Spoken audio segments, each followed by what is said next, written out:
Hello and welcome to online Adda for study benefit for learning. दोस्तों स्वागत है आप सभी का। इस वीडियो में हम बात करेंगे यूपीएससी पीईटी 2023 के नोटिफिकेशन के बारे में, जिसके आवेदन शुरू हो चुके हैं। लेकिन फॉर्म भरने से पहले आपको ये वीडियोस आपको देख लेने चाहिए, क्योंकि इसके अंदर आपको जानकारी दी जाएगी नोटिफिकेशन के बारे में, विज्ञापन के अंदर इस बार क्या क्या बदलाव देखने के लिए मिलेंगे, एग्ज़ाम आपका कब होगा, कट ऑफ को लेकर बात की जाएगी, स्कोर कार्ड को लेकर हम बात करेंगे, क्योंकि सरकार ने पीईटी लाकर कहीं ना कहीं पैसे कमाने का नया नया जरिया सरकार लाती है। कभी सरकार सीटेट लाती है तो कभी पीईटी लाती है, तो कभी आपके सामने यूपी टीईटी देखने के लिए मिलता है। लेकिन अब उसी का भाई आपके सामने यूपी पीईटी आ चुका है। अब इसके अंदर कौन कौन सी भर्तियां आती हैं, इसको लेकर भी हम बात करेंगे। साथ ही साथ सबसे बड़ा सवाल जो देखने के लिए मिलता है, शिक्षक भर्तियों के अंदर भी पीईटी को लेकर इसकी भी जानकारी दी जाएगी। तो ज़्यादा देर न करते हुए सीधे ऑफिशियल नोटिफिकेशन की तरफ चलते हैं। वीडियो को आप लाइक कर दें और चैनल को सब्सक्राइब करके बेल आइकन को दबा लें, जिससे कि आपको रियल ऑथेंटिक जानकारी सबसे पहले मिलती रहे। तो चलिए शुरुआत करते हैं।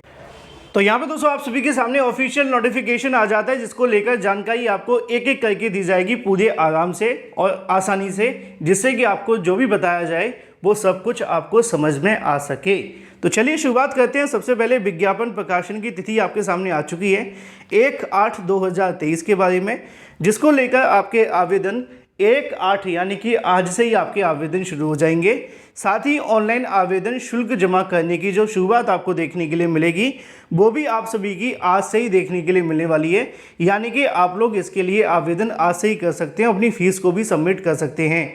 आवेदन शुल्क जमा करने की जो सबमिट करने की तारीखें होंगी वो 30/8/2023 आपके लिए रखी गई है। शुल्क समायोजन एवं आवेदन में संशोधन की जो अंतिम तारीख है वो 6/9/2023 रखी गई है। यानी कि आप लोग अपने आवेदन आज से शुरू कर सकते हैं और 6/9/2023 तक अपने आवेदन को कंप्लीट कर सकते हैं। जिनको नहीं पता उनको मैं बता दूं कि आपको ये परीक्षा क्यों देनी चाहिए, उसको देने के फ़ायदे क्या हैं, कौन कौन सी ऐसी वैकेंसियां हैं जो कि आपको इसके माध्यम से देखने के लिए मिलती हैं। क्योंकि अगर आप ये जानना चाहेंगे तो आपको ज़्यादा बेहतर जानकारी मिलेगी। चलिए मैं आप सभी को बता देता हूँ भर्ती को लेकर। तो आप सभी की जो ग्रुप सी की वैकेंसी देखने के लिए मिलती है, जिनको आप ग्रुप सी के नाम से जानते हैं, समूह गा की भर्तियाँ प्लस ग्रुप डी की वैकेंसी। अगर आप इनमें किसी भी वैकेंसियों में बैठना चाहते हैं जो कि आप सभी की पीईटी के माध्यम से होंगी, उन सभी के लिए आपको पीईटी परीक्षा देना अनिवार्य है। लिखा भी हुआ है नीचे आप सभी के सामने, जैसा कि मैं आपको यहाँ पे दिखा देता हूँ। नीचे आपको देखने के लिए मिलेगा, जैसा कि दोस्तों यहाँ पे लिखा हुआ है कि ऑनलाइन आवेदन करने के लिए अभ्यर्थियों को सूचित किया जाता है कि प्रारंभिक अर्हता परीक्षा यानी कि पीईटी 2023 का नोटिफिकेशन जारी कर दिया गया है। इसमें आवेदन करने के लिए आपको upsc.gov.in पर जाकर आवेदन करने होंगे। उल्लेखनीय है कि प्रारंभिक अर्हता परीक्षा 2022 का परिणाम 25/1/2023 को घोषित किया गया था, जो कि 1 साल की अवधि अर्थात 24/1/2023 तक प्रभावी है। अतः आयोग के विभिन्न पदों पर सापेक्ष चयन हेतु मुख्य परीक्षा के लिए जो भी अभ्यर्थी यहाँ से इच्छुक हैं वो इसके लिए आवेदन कर सकते हैं। क्योंकि आप जानते हैं कि पीईटी के माध्यम से जो आपकी भर्तियां देखने के लिए मिलती हैं, उसमें उन सभी अभ्यर्थियों को पीईटी क्वालिफाई करना होता है।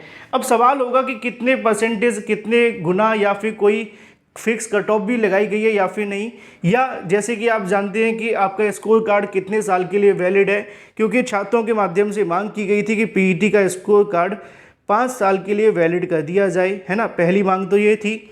दूसरी मांग क्या थी, फिक्स कट ऑफ को लेकर कि कोई एक कट ऑफ लगा दी जाए, जैसे कि टीईटी के अंदर होती है ना। तो जैसे कि टीईटी के अंदर कट ऑफ लग जाएगी तो इससे ये होगा कि अभ्यर्थी जितने आवेदन करना चाहते हैं वो अपनी कट ऑफ के अनुसार अलग अलग भर्तियों में आवेदन कर सकेंगे। लेकिन क्या ये बात आयोग के माध्यम से मानी गई है, मैं बात करूँगा। लिखा हुआ है कि आयोग के अंदर जो भी पद आते हैं ग्रुप सी और ग्रुप डी के, उन सभी के लिए आपका पीईटी अनिवार्य है। ऑनलाइन आवेदन पत्र भरने के लिए आप सभी को यहाँ पे फीस देनी होगी, जो कि मामूली फीस होगी, हालांकि लेनी नहीं चाहिए, लेकिन फिर भी सरकार के माध्यम से ली जा रही है। मामूली तो नहीं है, 185 रुपये आप सभी को देने पड़ेंगे। पीईटी के लिए अलग अलग कैटेगरी में आपकी जो फीस है वो डिवाइड कर दी जाएगी। यहाँ पे आप सभी के सामने लिखा हुआ है कि अगर बात की जाए, अभ्यर्थी अपनी श्रेणी के अनुसार अपने शुल्क का भुगतान कर सकते हैं। फॉर्म का प्रिंट आउट लेने के बाद में आप लोग यहाँ से अपने एप्लीकेशन को सबमिट कर देंगे। आवेदन पत्र में सबमिट करने के लिए लिखा हुआ है कि आपको अपने मोबाइल नंबर पर ईमेल आईडी या ओटीपी के माध्यम से अपने फॉर्म के अंदर आप लोग संशोधन करा सकते हैं अगर आप कोई गलती करते हैं तो। शैक्षिक योग्यताओं की अगर बात की जाए तो प्रारंभिक अर्हता परीक्षा में आवेदन करने के लिए हाई स्कूल या इसके समकक्ष या उससे उच्च आपके पास कुछ भी है, आप इसमें आवेदन कर सकते हैं। यानी कि अगर आप ग्रेजुएट हैं तो आप आवेदन कर लें, अगर आप ग्रेजुएट नहीं हैं, आप 10th पास हैं, 12th पास हैं या BA BEd कुछ भी कर रखा है, आप इसके लिए आवेदन कर सकते हैं। फिलहाल अगर बात की जाए आयु सीमा के बारे में तो लिखा हुआ है कि न्यूनतम जो आपकी आयु सीमा है वो 18 या फिर 21 से लेकर 40 वर्ष आपको देखने के लिए मिलेगी। अलग अलग कैटेगरी के लिए होता है, जो आपको आरक्षण में वो छूट भी मिल जाएगी, जिसके बारे में नीचे बताया गया है। अलग अलग कैटेगरी को लेकर आप चाहें तो पढ़ लेना। आरक्षण को लेकर लिखा हुआ है परीक्षा योजना की अगर बात की जाए तो लिखित परीक्षा के लिए पाठ्यक्रम जो होगा वो उपलब्ध है, आप जाकर ऑफिशियल वेबसाइट पर चेक कर सकते हैं। अब बात की जाए कि आपकी परीक्षा कब तक देखने के लिए मिलेगी तो लिखा हुआ है कि प्रारंभिक अर्हता परीक्षा 2023 की जो आपकी एग्ज़ाम होगा उसके लिए बाद में आपको जानकारी दे दी जाएगी। अभी कोई तारीख तय नहीं की गई है, लेकिन संभावित तौर पे आप लोग अक्टूबर मान लीजिए या नवंबर मान लीजिए, नवंबर के अंदर तो परीक्षा हो ही जाएगी। स्कोर की वैधता को लेकर जैसा कि आपके मन में सवाल था कि 5 साल के लिए वैलिड होगा कि नहीं, आपका जो स्कोर कार्ड है वो सिर्फ 1 साल के लिए ही वैलिड किया जाएगा। ये आयोग के माध्यम से बता दिया गया है। अभ्यर्थियों के लिए निर्देश भी आप सभी के बीच दिए गए हैं, जिनको आप खुद से पढ़ लीजिएगा। जो भी कोई काम की बातें होंगी वो मैं आप सभी को बता दूंगा, क्योंकि जो मेन बातें हैं बस वही बता सकते हैं। फिलहाल दोस्तों, जैसा कि आप सभी ने देख लिया है सिलेबस को लेकर, तो यहाँ पर लिखा हुआ है कि आपके 100 नंबर के क्वेश्चंस होंगे, 2 घंटे का समय मिलेगा, 100 ही नंबर आपको दिए जाएंगे। ठीक है, क्या क्या पूछा जाएगा वो लिखा हुआ है। 5-5 नंबर का आपका अलग अलग तरीके से सिलेबस देखने के लिए मिलेगा। सिलेबस पीईटी का बहुत लंबा चौड़ा होता है, लेकिन पेपर का पैटर्न ठीक ठीक अच्छा होता है, कोई ज़्यादा टफ नहीं होता। अगर आप किसी कॉम्पिटिटिव एग्ज़ाम की प्रिपरेशन करें तो आपके लिए ये एग्ज़ाम ज़्यादा मुश्किल नहीं होता है। तो फिलहाल पीईटी 2023 को लेकर लिखा हुआ है कि यहाँ पे आप सभी के जो 1/4 की नेगेटिव मार्किंग है वो भी यहाँ पे रखी गई है। तो इस बात का आप विशेष ध्यान रखेंगे जब भी आप परीक्षा देने जाएंगे। तो ये पूरा का पूरा नोटिफिकेशन हो जाता है। अब सवाल एक रह जाता है आपके मन में, वो है यहाँ पे स्कोर कार्ड को लेकर। तो बता दिया है कि आपका स्कोर कार्ड सिर्फ 1 साल के लिए वैलिड होगा, 5 साल के लिए नहीं होगा। सवाल ये है कि क्या भर्तियों के अंदर फिक्स कट ऑफ लगाया जाएगा।